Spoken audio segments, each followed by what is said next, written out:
საზოგადოებრივი მაუწყებლის აჭარის რადიოსა და საარჩევნო სისტემების საერთაშორისო ფონდის ერთობლივი პროექტი. ქალი და არჩევნები. თამილა დოლიძესთან ერთად. ყოველ 4 შაბათს 17 საათსა და 10 წუთზე.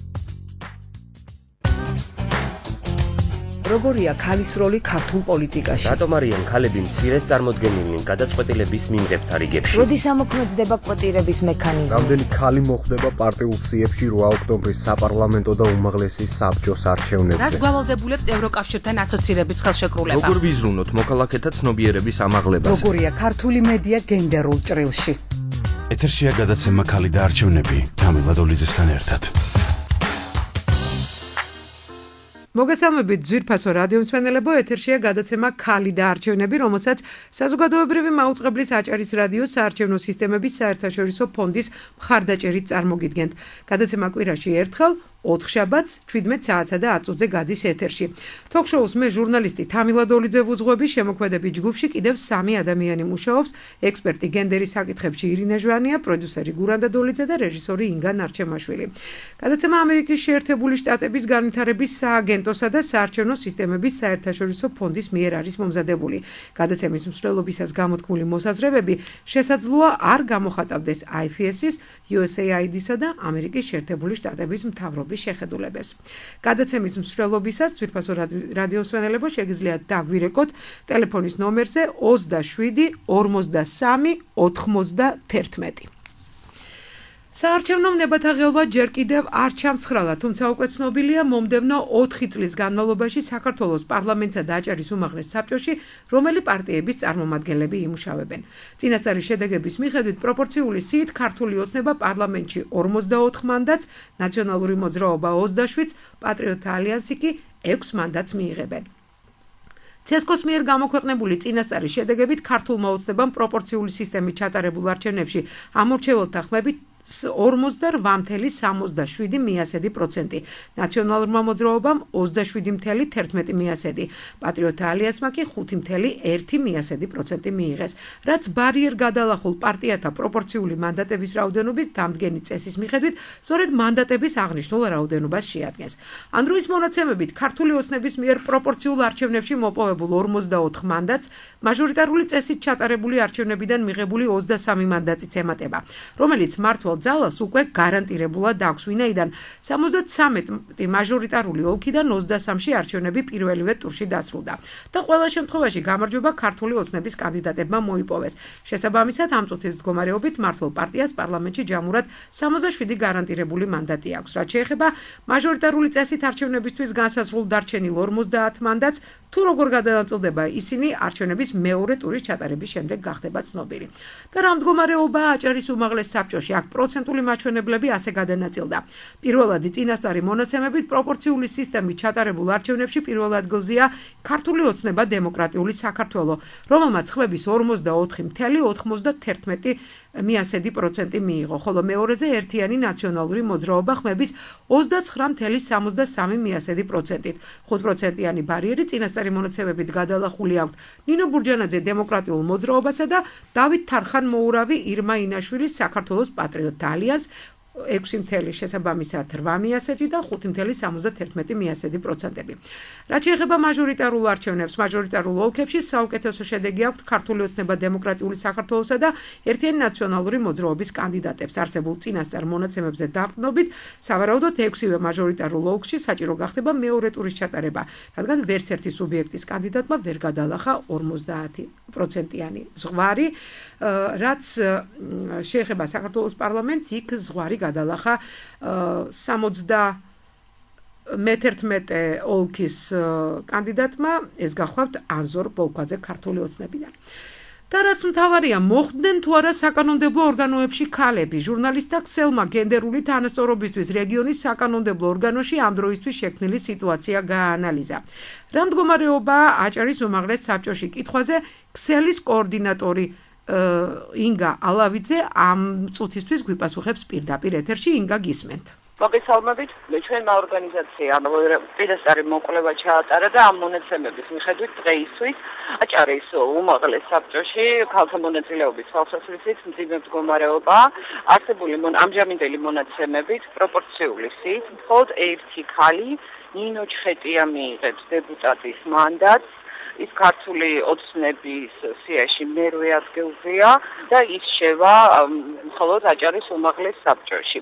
ამ ქალთა რიცხვი შესაძლოა გაიზარდოს იმ შემთხვევაში, თუ ნაციონალების სიით უმაღლეს საბჭოში გასული პირველი 5 კანდიდატიდან რომელიმე უარს იტყვის მანდატზე. ასეთ შემთხვევაში სიაში მე-6 ადგილზე არის ასმა დიასამიძე და მხოლოდ ამ შემთხვევაში გაუჩნდება მას შანსი, რომ დაბრუნდეს უმაღლეს საბჭოში და არსებობს კი მეორე შემთხვევა, როდესაც შეიძლება გაიზარდოს აჭარის უმაღლეს საბჭოში ქალთა რიცხვი, თუ ბათუმის 69 ოლქში მეორე ტურში გაიმარჯვებს ნაციონალური მოძრაობის კანდიდატი ნინო ჭინჭარაძე. აქვე მინდა ვთქვა, რომ წინამოწვევის აჭარის უმაღლეს საბჭოში 4 ქალი დეპუტატი იყო. ანუ სიტუაცია, როგორც ხედავთ, უფრო გართულებული იქნება ქალთა მონაწილეობის თვალსაზრისით. და ქალბატონო ინგა, ქალები, რომლებიც სავარაუდოდ პროპორციული სიით შევლენ პარლამენტში, ვინ და რომელი პარტიებიდან არიან ეს ქალები? ესეთი ამჟამინდელი მონაცემებით 2016 წლის მოწვევის პარლამენტში ყველაზე ცუდ ვარიანტში 19 ქალი დეპუტატი გვეყოლება ამჟამინდელი მონაცემებით პროპორციული სიით ქართული ოცნებიდან 8 ქალი დეპუტატი შევა პარლამენტში, ნაციონალური მოძრაობიდან 7 და პატრიოტთა ალიანსიდან 3. ჯერჯერობით მაჟორიტარული სიით მხოლოდ ერთმა ქალმა მოიგო მანდატი, ეს არის ქართული ოცნებიდან ნინო გოგოაძე, ის საბრძოლოს ერთ-ერთ ოლქში იყრიდა კეთს და 50%-ზე მეტი, ამორჩეულთა 50%-ზე მეტი ხმა მიიღო და იმ შემთხვევაში თუ მეორე ტურში მანდატებისთვის იბრძოლებს 8 მაჟორიტარი ქალი კანდიდატი, 3 ნაციონალური მოძრაობიდან, 4 ქართული ოცნებიდან და ეს იქნება ერთი დამოუკიდებელი კანდიდატი სალომე ზურაბიშვილი. ნახოთ იმ შემთხვევაში თუ ქალბატონები მოიგებენ ეს რიცხვი 19 ქალი დეპუტატი სავარაუდოდ გაიზრდება.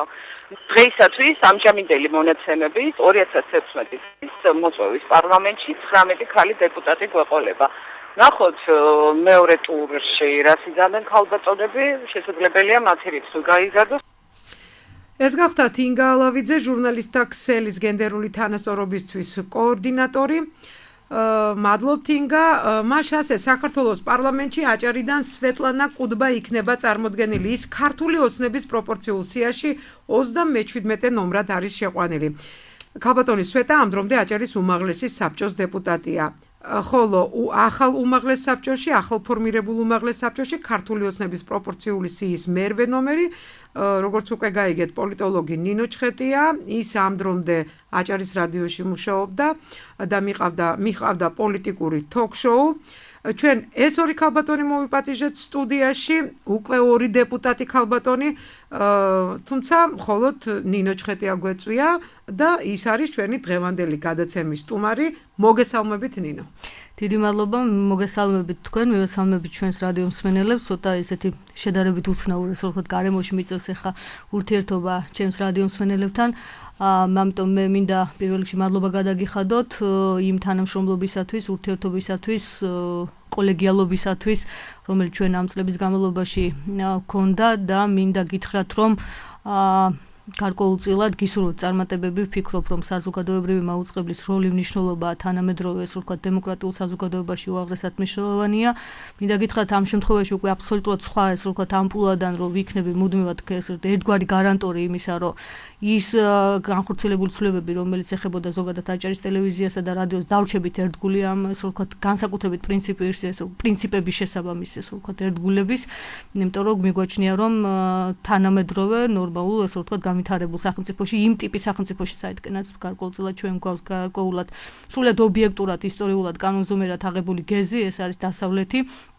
ამ შემთხვევაში მედიის როლი, მედიის მნიშვნელობა, თავისუფალი სიტყვის მნიშვნელობა არის უაღრესად მნიშვნელოვანი, შესაბამისად ბუნებრივია, რა თქმა უნდა, ჩვენ იმ მიღებული გადაწყვეტილებების, რომელიც ეხებოდა აჭარის ტელევიზიასა და რადიოს, უკვე ყოფილი ესე რომ ვთქვათ, ჯერ კიდევ მოქმედი, მოდი ესე ვთქვათ, უმაღლეს საბჭოს მიერ, მე ვფიქრობ, რომ ძალიან ბევრია საუბარი მათ შორის მოქმედ უმაღლეს საბჭოსთან დაკავშირებით, რა გადაწყვეტილებები იქნა მათ მიერ მიღებული და მინდა გითხრათ, რომ პირადად მე, როგორც ამ შემთხვევაში არა მხოლოდ ქართული ოცნება დემოკრატიული საქართველოს უცხო წარმომადგენელი, არამედ ზოგადად როგორც მოქალაქე, როგორც მაყურებელი, როგორც მსმენელი ვფიქრობ, რომ ერთ-ერთი ყველაზე მნიშვნელოვანი გადაწყვეტილება, პოლიტიკური გადაწყვეტილება სხვათა შორის, რომელიც მაშინ აი უმაღლესმა საბჭომ მიიღო, იყო ის გარკვეული, ესე ვთქვათ, ცვლილებები, რაც ეხებოდა საზოგადოებრივ მაუწყებელთან დაკავშირებით. ამიტომ გონია, რომ ჩვენ ბოლომდე უნდა ვიყოთ ერთგული ამ მიღებული გადაწყვეტილების ყველაზე დიდი, აი მეც ყოველთვის ბევრს არ გავაგზავნებ ამ მიმართულებით, ერთ-ერთი მნიშვნელოვანი, რამაც პირადად მე გარკვეულწილად ეს პოლიტიკური გადაწყვეტილება მიმაღები არის ის, რომ ის ნაწილი, რომელიც ქართულ ოცნებას ჰქონდა აი ამ დაპირებების ესე ვთქვათ მიმართულებით,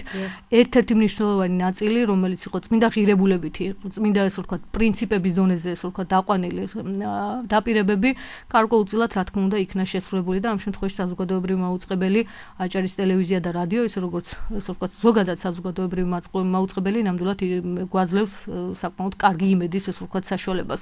ერთ-ერთი მიზეზი სწორედ ეს იყო, რომ მედიას, ჟურნალისტებს მართლაც უნდა გქონდეთ საშუალება იმისა, რომ დამოუკიდებლად ესე ვთქვათ აწარმოონ თავიანთი სარედაქციო პოლიტიკა. ამიტომ ჩვენ ვიქნებით მუდმივად ამ ყველაფრის ესე ვთქვათ გარანტორი. იმ ამპლუაში არც ისე დიდი ხნის წინ დაგზღუდავდათ ვინმე ნინო. არა, რა თქმა უნდა, არა, მით უფრო რომ გადაცემის ერთი ნაწილი, რომელიც მე მიმყავდა, ამ შემთხვევაში გახდით თანაწამყვანი, სწორედ უკავშირდებოდა ესე ვთქვათ პოლიტიკურ ცხოვრებას, როგორც ქვეყნის შიგნით, ასევე ქვეყნის გარეთ და შესაბამისად ყველა გადაწყვეტილება, გადაცემის თემატიკა, რომელიც იყო ჩემს მიერ შერჩეული, პრაქტიკულად აბსოლუტურად დამოუკიდებლად ხდებოდა ეს და არანაირი ჩარევა ბუნებრივია, რა თქმა უნდა, აბსოლუტურად გამორიცხული იყო, ამიტომ მინდა მიუხედავად იმისა, რომ ძალიან მიხარია, რომ გახდით დეპუტატი, თან ქალი დეპუტატი, გული მწყდება აჭარის რადიომ დაკარგა ის ნაწილი თქვენი გადაცემისა, რასაც საინტერესო პოლიტიკური ნაწილი ერქვა და მაგრამ ცხოვრება მიდის თქვენი გეგმები გქონდათ და თქვენ გადაწყვეტეთ რომ ასე უნდა მოქცეულიყავით. და სხვათა შორის ეს გადაცემაც მინდა გითხრათ რომ ესეც ძალიან მნიშვნელოვანი არის, ესეც პასუხობს სწორედ იმ აუცილებელ მოთხოვნებს, რომელსაც საზოგადოებრივი მაუწყებელი აყენებს ზოგადად, იმიტომ რომ ეს არ არის მხოლოდ ისეთი საინფორმაციო ხასიათის ერთგვარი, ესე ვთქვათ, შემეცნებითი მიმართულებაც არის. ახალი სტანდარტების დამკვიდრება მათ შორის ის რაც უკვე გაიარა დასავლეთმა მრავალი წლის ესე ვთქვათ განმავლობაში უაღრესად მნიშვნელოვანი არის და ბუნებრივია, რა თქმა უნდა, მადლობას მოგახსენებ პირველ რიგში თქვენ. და ბუნებრივია იმ დონორ ესე ვთქვათ პარტნიორ ორგანიზაციებს, რომელიც ასევე გვაძლევს საშუალებას, რომ აი ამ ფორმატის საშუალებით ჩვენ გარკვეულწილად ვილაპარაკოთ იმ პრობლემებთან დაკავშირებით, არც თუ მანდამაინც ესე ვთქვათ სახარბიელო მდგომარეობასთან დაკავშირებით ის რაც ეხება ქალის მონაწილეობას პოლიტიკაში. მდგომარეობასთან დაკავშირებით, მაგრამ ჩვენ ვცდილობთ, მე ვფიქრობ, რომ საზოგადოება, მე როგორც ამ თემაზე მომუშავე ადამიანი, ვფიქრობ, რომ საზოგადოება დღეს გარკვეულწილად მზად არის ცვლილებებისთვის. მთავარია ხელისუფლება მმართველმა გუნდმა გადადგას ეს ნაბიჯები. ქალბატონო ნინო, ჯერ რადიო მსმენელს შევახსენებ, რომ ეთერშია გადაცემა ქალი და არჩევნები და გადაცემის მსვლელობისას შეგიძლიათ დაგვირეკოთ ნომერზე 27 43 94. და დაგისვამთ კითხვას. ქალბატონო ნინო, რა იქნება ის გზავნილები, რასაც თქვენ საკანონმდებლო ორგანოში შესვლისთანავე გაახმოვანებთ? რა მიმართულებით იმუშავებთ? გაქვთ თუ არა სამუშაო გეგმის პირველი მონახაზები? აი თქვენი პირველი დღე, პირველი კვირა, პირველი თვე უმაღლეს საბჭოში. ყველაზე მთავარი პრაქტიკული თვალსაზრისით შემიძლია გითხრათ, რომ უკვე ბუნებრივი არსებობს ის მოცემულობები, რომელიც აი ამ სამოქმედო სამუშაო გეგმას ნამდვილად ესე ვთქვათ წარმოადგენს. საკმაოდ ისეთი სწრაფ რეჟიმში მოგვიწევს ჩვენ გარკვეულწილად მთელი რიგი გადაწყვეტილებების მიღება. პრაქტიკულად საშემოდგომო სესია მთლიანად იქნება ისეთი აუცილებელი გადაწყვეტილებებისთვის მიღების პერიოდი, როგორც არის ვთქვათ შიგნით უბრალოდ ჩვენი ესე ვთქვათ მოწყობა, რა თქმა უნდა, იმიტომ რომ ძალიან ბევრი გადაწყვეტილება იქნება ამ უფლებამოსილების შესვლისთანავე, მისაღები ბუნებრივია და შემდეგ ამ ყველაფერს მოყვება ასევე ძალიან მნიშვნელოვანი საკითხი, როგორც არის მთავრობის თავმჯდომარის ესე ვთქვათ წარმოქმნა და მისი ესე ვთქვათ კენჭისხრა და მთავრობის ესე ვთქვათ მთავრობაზე ნდობის გამოცხადება, ის იქნება ორი ძალიან მნიშვნელოვანი და ამას ფეხდაფეხ მოყვება საბიუჯეტო პროცესი. ბუნებრივია ჩვენ გრძნობთ უკვე ვალდებულებას იმისა, რომ გარკვეულწილად მომავალი ესე ვთქვათ ახალი წელი უნდა ჩვენი რეგიონი შეხვდეს ახალი ბიუჯეტის ესე ვთქვათ პირობებში, იმისათვის რომ მთავრობას მიეცეს იმ ვალდებულებების ესე ვთქვათ შესრულების შესაძლებლობები, რომელიც პრაქტიკულად ჩვენ ავიღეთ ამ შემთხვევაში მათ შორის იგივე საარჩევნო კამპანიის წარმოების პირობებში. ამიტომ ეს იქნება სამი ესეთი ესეთი ძირითადი მიმართულება, რომლითაც პრაქტიკულად ჩვენ ალბათ სავარაუდოდ ახალი წლისათვის დავამთავრებთ მუშაობას. ყველაზე მნიშვნელოვანი ეტაპი მე უფრო წარმომიდგენია ასევე ის ეტაპი, რომელიც ჩვენ მომავალი წლიდან გვექნება, ეს იქნება საგაზაფხულო სესიიდან მოყოლებული. ყველაზე მთავარი და ნიშანდობლივია, რომ აჭარის ავტონომიური რესპუბლიკის უმაღლეს საბჭოში მოხდეს როგორც ინსტიტუციის, პოლიტიკური ინსტიტუციის როლის ზრდა, ეს არის ძალიან მნიშვნელოვანი. ამასთან დაკავშირებით გარკვეული ეს ვთქვათ უკმაყოფილება ჩვენ საზოგადოებაში მე ვფიქრობ, რომ გარკვეულ ნაწილის შემთხვევაში საკმაოდ ობიექტური მუდმივად არსებობდა.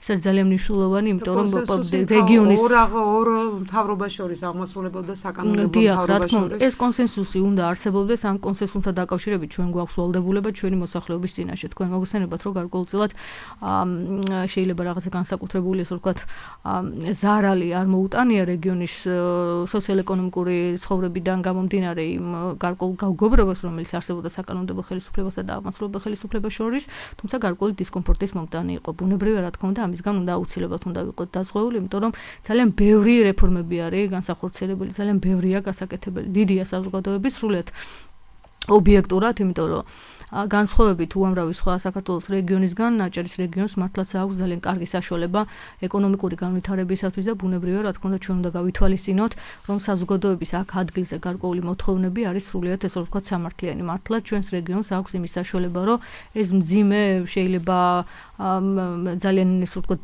რბილად რო ვთქვათ ურთულესი მდგომარეობა ეკონომიკური, სოციალური რაღაცნაირად ამ 4 წლის განმავლობაში მაინც იქნეს გამოსწორებული. ამ თვალსაზრისით მხარდაჭერა აჭარის ასე ვთქვათ მთავრობას და მთავრობის თავმჯდომარეს ბუნებრივია, რა თქმა უნდა, ჭირდება. შესაბამისად, აბსოლუტურად ყველა ვაცნობიერებთ პრაქტიკულად რაღაცნაირად გასულ 4 წელს ასე ვთქვათ ვაფასებთ და ამ მიმართულებით ვთვლით, რომ გარკვეული და მოქალაქეების რა თქმა უნდა და განსაკუთრებულად რა თქმა უნდა განსაკუთრებულად ეს ასე ვთქვათ გარკვეული შეფასების პრაქტიკის ესე ვთქვათ გაზიარების და ახალი გადაწყვეტილებების მიღების პროცესში განსაკუთრებული ვალდებულება ამ ყველაფრის გვაქვს ჩვენ. ის ერთია, როდესაც გარედან ადამიანი გარკვეული ესე ვთქვათ შეხედულება, გარკვეული პოზიციების და შეხედულებების მატარებელია და მეორე, როდესაც ხარ ესე ვთქვათ ხელისუფლებაში, კარგად უნდა გააცნობიერო გარკვეულწილად ის ვალდებულებები, რაც გვაქვს. მე მინდა დაგარწმუნოთ, რომ ამ შემთხვევაში ამ გუნდს, თუმცა ეს არ ნიშნავს, რომ ძველად ადამიანებს იმ გუნდს, რომელიც უმაღლეს საბჭოს წარმოადგენდა, ჯერ კიდევ მოქმედს ნამდვილად არ ქონდა. ამის ეს მნიშვნელოვანი ფაქტორები გაცნობიერებული, მაგრამ გარწმუნებთ, რომ ამ შემთხვევაში ამ გუნდს ნამდვილად. რაც შეეხება შემდეგ საქმიანობას, ბუნებრივია, რა თქმა უნდა, რაღაცნაირად უნდა გაცოცხლდეს ის ნაწილი უმაღლეს საბჭოს, რაც არის. ჩვენ მოგხსენებათ, რომ არსებობს ესეთი წარმომადგენლობითი ორგანოები, როგორც არის საკრებულოები, ადგილობრივი და ასე შემდეგ. აჭარის უმაღლეს საბჭო გარკვეულწილად განსხვავდება ამ წარმომადგენლობითი ორგანოებისგან იმით, რომ მას აქვს გარკვეულწილად საკანონმდებლო საქმიანობის განხორციელების უფლებამოსილებაც და შესაბამისად მე ვფიქრობ, რომ აი საგაზაფხულო სესია უნდა იყოს ერთ-ერთი განსაკუთრებული პერიოდი, როდესაც დაიწყება ამ მიმართულებით მუშაობა. მე კონკრეტულად ასე ვთქვათ ინიციატივებთან დაკავშირებით ნამდვილად არ გევსაუბრებით, მიუხედავად ძალიან რთული საარჩევნო კამპანიისა. არა და საინტერესოა თუ შეხვალთ რაიმე ინიციატივით, რა იქნება თქვენი ინიციატივა და ვინაიდან ერთი ქალი ხართ ნინო აჭარის უმაღლეს საბჭოში სურათი ძალიან შეიცვალა, ადრე 4 ქალი იყო, ახლა ერთი ქალია და ბოლოდინში ვართ, იქნებ კიდევ გადალახოს ერთმა ქალმა ვთქვათ. ხო, მეც რაღაცნაირად თავშეკავებული ვარ, მიუხედავად იმისა, რომ ეს პროპორციული მაჩვენებელი ესე ვთქვათ უმაღლეს საარჩევნო კომისიის მიერ გარკვეულწილად არსებობს, ესე ვთქვათ წინასწარი მონაცემი, მაინც ბოლომდე ველოდები იმ შემაჯამებელ ლოგს, რომელიც იქნება უესკოს უმაღლეს საარჩევნო კომისიის მიერ ესე ვთქვათ გამოქვეყნებული, ამიტომ ცოტა ჩვენ ერთი თვის წინ ვაკეთებდით ანალიზს, ჩვენ იცელი აკეთებდა, რომ ერთი ქალი შევიდოდა აჭარის უმაღლეს საბჭოში. მოიცი მოლოდინი მაინც მაქვს, რომ იქნებ სურათ შეიცვალოს. მე არ ვიქნები ეს ვთქვათ უკმაყოფილო ამით, ვფიქრობ, რომ ძალიან კარგი იქნება ზოგადად უმაღლეს საბჭოსათვის, ბუნებრივია. ამ შემთხვევაში ვარ აბსოლუტურად ესე ვთქვათ, როგორც გითხრათ, რუსები ამბობდნენ ხოლმე რაღაცა ჟენსკი პრավკავშირ დაახლოებით ესეთი ტიპის სოლიდარობის ესე ვთქვათ მომხრე. ხო, ამ ტიპის ესე ვთქვათ სოლიდარობის მომხრე ვარ, მიუხედავად ესე ვთქვათ გარკვეული მეუღებლობისა ცალკეული პოლიტიკური სუბიექტების მიმართ. ეთერშია გადაცემა ქალი და არჩევნები თამილა დოლიძესთან ერთად. არჩევნებამდე ბევრ საუბრობდნენ იმაზე, რომ საკანონმდებლო ორგანოები საქართველოს პარლამენტიც და აჭარის უმაღლესი საბჭოც იქნებოდნენ მრავალპარტიულები. ანუ არ საუბრობდნენ იმაზე, რომ იქნებოდა 2 და 3 პარტია. არამედ ამბობდნენ იმას, რომ იქნებოდა 4, 5, 6 პარტია წარმოდგენილი. თუმცა რა სურათია დღეს ვიცით, პროდასალური ძალიან ბევრი პარტია ვერ გავიდა, თქვათ, ვერ მოიპოვა ხმების ის რაოდენობა, რაც მას სჭირდებოდა საკანონმდებლო ორგანოებში შესასვლელად. მართლ ძალაში კოალიციურად ბევრი პარტია იყო წარმოდგენილი და სწორედ ამიტომ ისინი მოხვდნენ, თქვათ, წინაარჩევნებზე საკანონმდებლო ორგანოებში. სხვა სურათია აჭარის უმაღლეს საბჭოში აქ 21 დეპუტატს 4 პარტია წარმოადგენს, განსხვავებით 150 დეპუტატი არის საქართველოს პარლამენტში და 3 პარტია მხოლოდ გასული არა. როგორ ფიქრობთ, მოქალაქეების ღირებულებები შეიცვალა პარტიებთან მიმართებაში? აი რასთან აგვაქვს საქმე, მე როგორ ჟურნალისტს მაინტერესებს. თქვენი პოლიტოლოგისა და დეპუტატის აზრი. ძალიან რთულია ამ პოლიტიკური პროცესის შეფასება, იმიტომ რომ ჯერ ერთი რო პროცესი ბოლომდე არ არის დასრულებული, რაღაცნაირად მართლაც ძალიან ბევრი კითხვები გააჩინა ამ თვალსაზრისით. მე მესმის რომ საზოგადოებაში რაღაც გარკვეულ ნაწილში არის უკმაყოფილება გაჩენილი მასთან დაკავშირებით, რომ საქართველოს პარლამენტში მხოლოდ ორი პოლიტიკური სუბიექტია და კიდევ ერთი პატრიოტ ალიანსი ესე ვთქვათ წარმოდგენილი, მაგრამ ერთი რამ აბსოლუტურად 6 კაცით არის წარმოდგენილი და მათ შორის 3 ქალია. დიახ. თლიანობაში ეს რო იყოს ქვეყანა, სადაც ტრადიციული პოლიტიკური სისტემა არსებობს, ბუნებრივია, რა თქმა უნდა, ყველაფერი აბსოლუტურად ობიექტური და კანონიზმიერ, ასე ვთქვათ, მოვლენად იქნებოდა მიჩნეული. ჩვენი პოლიტიკური ცხოვრება უაღრესად ფრაგმენტირებული არის, უამრავი პოლიტიკური სუბიექტი არის პრაქტიკულად პოლიტიკურ ცხოვრებაში შემოსული. რამ განაპირობა ის, რომ გარკვეულწილად რაღაცნაირად ძალიან ბევრი პოლიტიკური სუბიექტი, რომელსაც ჰქონდა გარკვეული მოლოდინები მასთან დაკავშირებით, რომ ისინი აუცილებლად გადალახავდნენ 5%-იან ბარიერსა და შევიდოდნენ საქართველოს საკანონმდებლო ხელისუფლებაში. 3%-იც გადალახა. მინდა გითხრათ, რომ გარკვეულ შემთხვევაში იყო ჯგუფი, ესე ვთქვათ, პოლიტიკური სუბიექტების, რომელთა მოლოდინები შესაძლოა მათ ჰქონდათ ესეთი მოლოდინები, მაგრამ გარკვეულწილად ძალიან რთული იყო პროგნოზირება. მათი გარკვეული წარმატების თვალსაზრისით იყო ჯგუფი, რა თქმა უნდა, პოლიტიკური სუბიექტების, რომელთა მოლოდინით საზოგადოებაში რაღაცნაირად აღიქმებოდა. ანუ გრძნობელობა იყო დაახლოებით ისეთი, რომ იგრძნობდი, რომ შესაძლოა მართლაც ეს პოლიტიკური სუბიექტი. რთულია შესაფასებლად. მთავარი და მნიშვნელოვანი რაც გვაქვს ალბათ ჩვენ ყველას და მათ შორის მართლ პოლიტიკურ ძალას ამ შემთხვევაში არის ის, რომ რაღაცნაირად გახსნილები ვიყოთ ურთიერთობაში სხვა პოლიტიკურ პარტიებთან. შეიქმნას რაღაც ტიპის. კითხავთ ნინო, მაშინ მოახდენს თუ არა გავლენას ქართულ პოლიტიკაზე ის ფაქტორი, რომ საკანონმდებლო ორგანოებში პროდასავლური ორიენტაციის რიგი პოლიტიკური პარტიები ვერ მოხვდნენ. ანუ მე ამაში ნამდვილად ვერ დაგეთანხმებით, იმიტომ რომ არის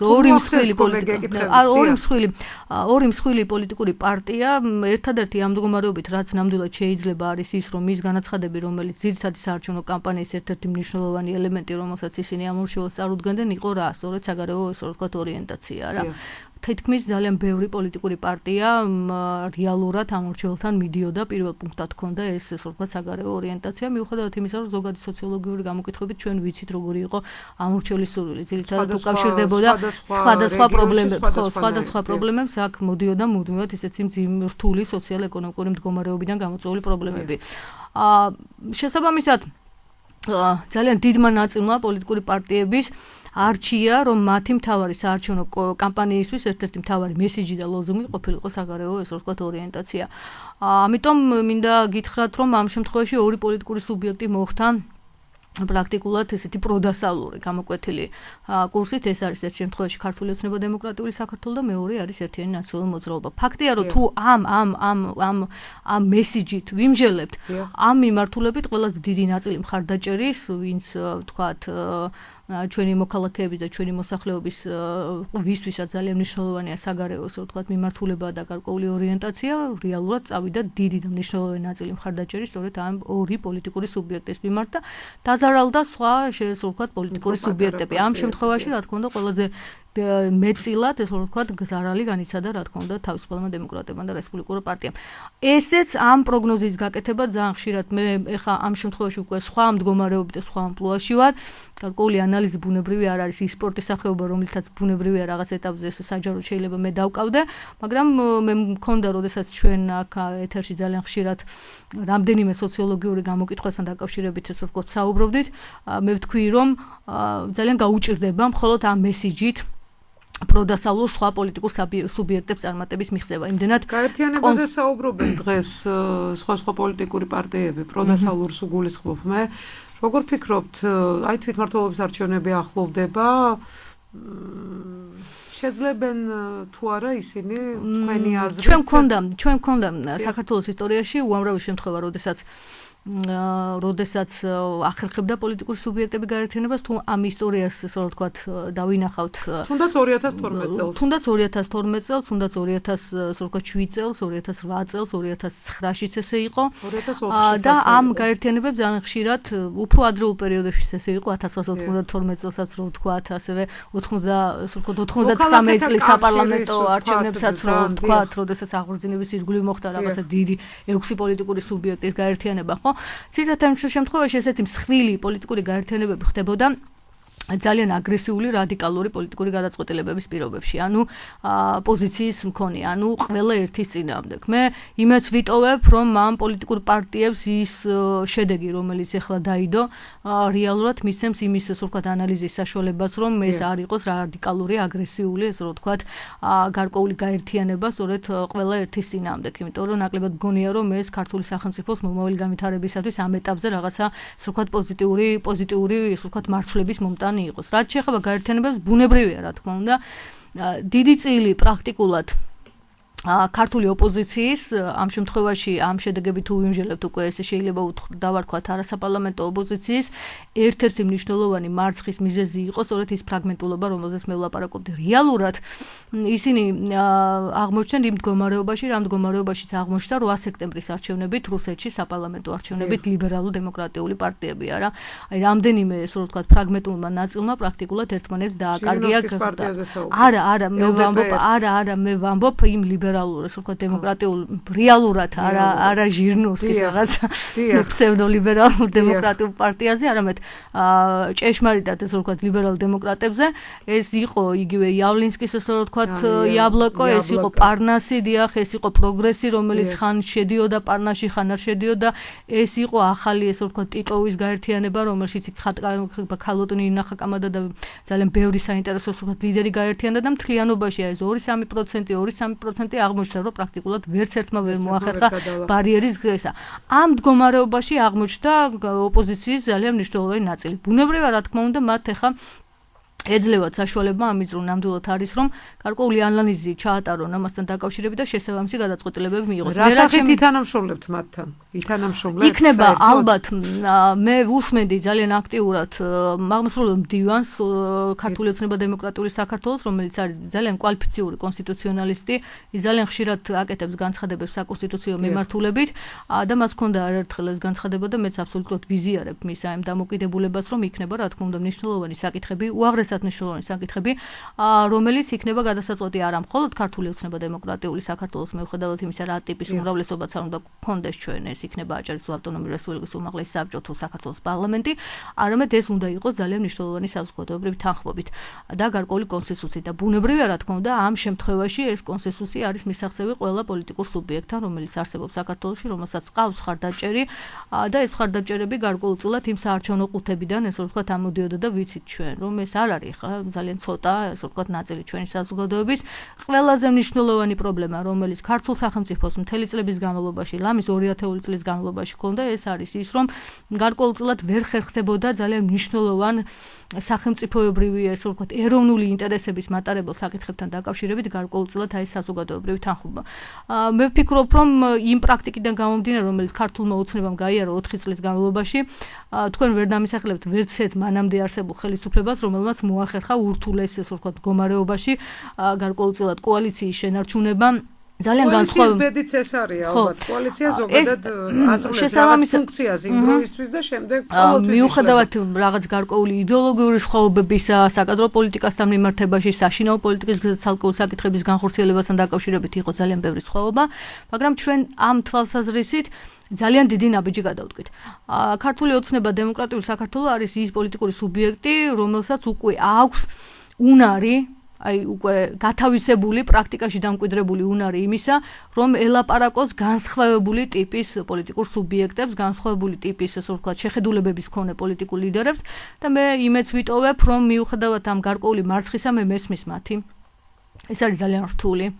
ესა თუნდაც ადამიანურად რო შევხედოთ არ იყო ბუნებრივია მიუხედავად იმისა რომ შეიძლება შინაგანად მაინც რაღაცნაირად გაცილებით მეტად იყვნენ დარწმუნებული იმაში რომ ისინი ვერ გადალახავდნენ ბარიერს ფაქტის წინაშე რომ დგები ჩვეულებრივი ყველა ადამიანი აბსოლუტურად მძიმედ აღიქვამს იმ სურათს მაგრამ მე იმეც ვიტოვებ რომ გარკვეულწილად ეს ასე ვთქვათ მარცხი არ იქნება დაბრალებული ასე ვთქვათ მოწინააღმდეგე პოლიტიკურ სუბიექტებზე გაცილებით მეტად გაუკეთებენ ანალიზს იმ საარჩევნო კამპანიას რომელიც მათ ჰქონდათ და ეს არ იქნება რაღაცა ასე ვთქვათ რაც ყოფილა ჩვენი პოლიტიკური ცხოვრება როგორი საოცარი ყოფილა არა ადამიანი ხო სამწუხაროდ აი მე მახსენდება მაგალითად ადამიანი რომელიც საქართველოს პარლამენტის თავმჯდომარე იყო რომელიც გამოირჩეოდა უკიდურესად ესეთი პროდასალური კურსი ძალიან აქტიურად ჰქონდა მას ურთიერთობები დასავლეთის ლიდერებთან ახლა კონკრეტულ სახელსა და გვარს არ ვამბობ და როგორც კი მას იქ საქართველოს პრეზიდენტთან გარკვეული ასე ვთქვათ პირადი პოლიტიკური პრობლემები შეექმნა იმავე წუთიდან მისი სახეცვლილება დაიწყო არა საშინაო პოლიტიკის არამედ საგარეო პოლიტიკასაც დაეთყო. ამიტომ მე ვისურვებდი რომ აი ეს ასე ვთქვათ რაღაცნაირად ვიხემძღვანელოთ ისე რომ ეს აგრესიული ასე ვთქვათ დამოკიდებულებები არ იყოს რაც შეეხება თანამშრომლობას მეც პირადად გეუბნებით რომ ძალიან ღია და გახსნილი იქნები რეგიონში მოხატავენ ის პარტიები რომლებზეც ვთქვათ თქვენი ლაპარაკეთ ახლა გინდა რესპუბლიკელები და ახლა წვავე აგრესია არ იგრძნობა მათ გამოსვლებში და ქართული ოცნებაც არაკეთებს მწვავე განცხადებებს ქალბატონ ნინო ვინაიდან გადაცემას ქვია ქალი და არჩევნები შევახსენებ რადიო მსმენელს რომ ეთერშია გადაცემა ქალი და არჩევნები 17 საათი და 51 წუთი ახლა საქართველოში აუცილებლად უნდა ვილაპარაკოთ ქალებზე და ქალების როლზე არჩევნებში ვიცით რომ საქართველოს მოსახლეობის 54% არის ქალი იმ ამომრჩეველთა არჩევნებზე მისულ ამომრჩეველთა 51% იყო ქალი საქართველოს პარლამენტის არჩევნებზე დათვლილია უკვე ეს მომენტიც და უცებად უნდა გკითხოთ ქართული ოცნების ადგილობრივ სიაში რატომ იყვნენ ქალები მერვე და მეათე პოზიციებზე ვინ მიიღო ეს გადაწყვეტილება თუმცა საპარლამენტო სიის 20-ში 6 ქალია და მათ შორის პირველ 10-ში 4 და კარგ პოზიციებზეც ხო ნუ ეხლა გადაწყვეტილებებთან დაკავშირებით გეტყვით რომ გადაწყვეტილებებს სიის ფორმირებასთან დაკავშირებით ღებულობდა პარტიის ცენტრალური ხელმძღვანელობა ეს რამდენიმე ასე ვთქვათ როგორ გითხრათ შრე არსებობს გადაწყვეტილებების და მე ვფიქრობ რომ ნებისმიერ პოლიტიკურ პარტიაში ბუნებრივი ესე არის ამ პროცესში რა თქმა უნდა ჩართული იყო ქართული ოცნება დემოკრატიული საქართველოს გენერალური მდივანი ბატონი კახი კალაძე ასევე აღმასრულებელი მდივანი ირაკლი კვებახიძე იყო სხვა ესე ვთქვათ ადამიანები ძალიან აქტიურ მონაწილეობას და ერთ-ერთ გადამწყვეტ ესე ვთქვათ მონაწილეობას ამ კუთხით ღებულობდა ბუნებრივი რა თქმა უნდა აჭარისატუნი რესპუბლიკის მთავრობის თავმჯდომარე და ძალიან მნიშვნელოვანი იყო ის პოზიციები რომელიც ჰქონდა ადგილზე პარტიის წარმომადგენლებს შესაბამისად აი ეს იყო ის ესე ვთქვათ როგორ გითხრათ რამდენიმე საფეხური რომელიც ამ გადაწყვეტილებას ღებულობდა რაც შეეხება სიის ფორმირებასთან დაკავშირებით გეტყვით რომ აი ამ არც ერთ ესე ვთქვათ დონეზე ამ შემთხვევაში ქართული ოცნებას არ ყავდა წარმომადგენელი რომელსაც ქალბატონი რომელიც ამ გადაწყვეტილებების ეს ვთქვათ პროცესში მიიღებდა მონაწილეობას. კონკრეტულად ჩემ პოზიციას რაც შეეხება მე მქონდა ინფორმაცია სიის ფორმირების ეს ვთქვათ პროცესთან დაკავშირებით. ანუ ღებულო მონაწილეობდა. რა თქმა უნდა მე გეტყვით რომ პარტიას აქვს თავისი წესი ცხოვრების ეს წესი არის აუცილებლად. მე ყველას უსვამ ამ კითხვას თუ არა მე აბსოლუტურად ღია და გულწრფელად გეტყვით. რა თქმა უნდა მე მქონდა ინფორმაცია გაცილებით უფრო ადრე ვიდრე იქნებოდა სია ეს ვთქვათ გაჟღერებული და გზადაგზა ბუნებრივია ამ საკითხებთან დაკავშირებით მეც პირადად მქონდა კონსულტაციები და ამ კონსულტაციების ეს ვთქვათ პირობებში ბუნებრივია რომ მათ შორის იყო საუბარი სიის ეს ვთქვათ ფორმირებასთან დაკავშირებით მაგრამ ერთსაც გეტყვით პარტიას აქვს თავისი წესი. თქვენ მოგესალმებით თქვენ ახსენებთ რომ მე მუშაობდი აქ მე არ ვიყავი ქართული ოცნება დემოკრატიული საქართველოს წევრი და შესაბამისად ჩემი მხრიდან რაიმე ეს ვთქვათ მოთხოვნა რომ მე ესეთი აქტიური მონაწილე ყოფილიყავი პარტიის ეს ვთქვათ დაკომპლექტებაში რა თქმა უნდა ეხა ესეა ბუნებრივია რა თქმა უნდა ამ შემთხვევაში უკვე მე არა ვარ ქართული ოცნება დემოკრატიული საქართველოს ეს ვთქვათ სტუმარი ერთ-ერთი მასპინძელი ვიქნები ბუნებრივია და ვიქნები ძალიან ღია გახსნილი ეს ვთქვათ მასპინძელი ამ პოლიტიკური სუბიექტისათვის ამიტომ შესაბამისად სრულიად ობიექტურად და სამართლიანად მიმაჩნია ის მდგომარეობა რომელშიც მე ამ შემთხვევაში ვიყავი. რა თქმა უნდა ეს გადაწყვეტილებები უნდა მიიღო ყველა იმ ადამიანს რომელიც წლების განმავლობაში იყო პარტიაში რომელსაც წლების განმავლობაში ამ პარტიასთან დაკავშირებით ერთად გარკვეული საქმიანობა და ცხოვრება ჰქონია ძალიან მნიშვნელოვანი იმიტომ რომ ამ პარტიას 2016 წლის გამარჯვება არ აქვს ხო ამ პარტიას ჰქონდა 2014 წლის ადგილობრივი თვითმმართველობის გამარჯვება ამ პარტიას ჰქონდა 2012 წლის 1 ოქტომბრის გამარჯვება და შესაბამისად ყველა ის ადამიანი არის ბუნებრივია ასეთ შემთხვევაში ანგარის გასაწევი, მათ შორის ჩემი მხრიდან,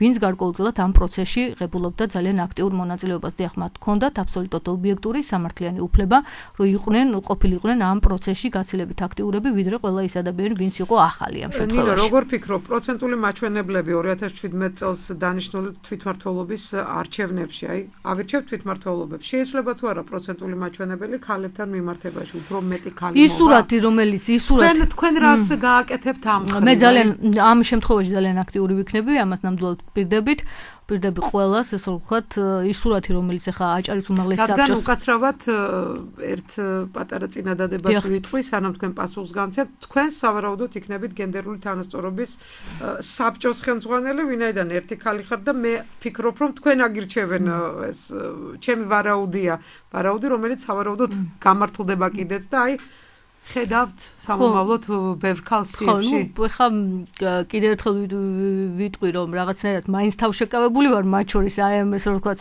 კიდევ სამომავლო ესე რომ ვთქვათ, მიმართულებით თუ რა შეიძლება იყოს, მაგრამ ეს კიდე ერთი დამატებითი ვალდებულება, ეს არის არა პოზიცია ერთი კონკრეტული ვთქვათ დეპუტატის, არამედ კიდე ერთი ვთქვათ დამატებითი ვალდებულება. ბუნებრივია, რა თქმა უნდა, ისურათი, რომელიც ახლა არის, აბსოლუტურად ყველა უკლებლივ მათ შორის პარტიაში მე მქონდა ძალიან აქტიურ საუბარი ამ შემთხვევაში უკვე ესე ვთქვათ პოტენციურ ასევე საქართველოს პარლამენტის დეპუტატთან ქალბატონ თამარ ჩუგოშვილთან გარკვეული კონსულტაციები გქონდა ჩვენ კონკრეტულად ამ საკითხს ვერ გეტყვით, მაგრამ კონკრეტულად გენდერი იყო ჩვენი ესე ვთქვათ ურთიერთობის და კონსულტაციის მიზეზი და აბსოლუტურად ყველა მათ შორის ქალბატონი თამარიც გარკვეულწილად ამ მიმართულებით ფიქრობს, რომ გაცილებით მეტი არის გასაკეთებელი. ბუნებრივია, ეს არის სურათი, ეს არის სფეროთი დაკავებული ადამიანი, მე ვფიქრობ, რომ კიდევ უფრო ბუნებრივია, რა თქმა უნდა, ეს არის სურათი, რომელიც არათუ განსაკუთრებული კმაყოფილების საშუალებას არ იძლევა, არამედ ზოგადად კმაყოფილების საშუალებას არ იძლევა. შესაბამისად, კმაყოფილების საშუალებას იძლევა შეიძლება.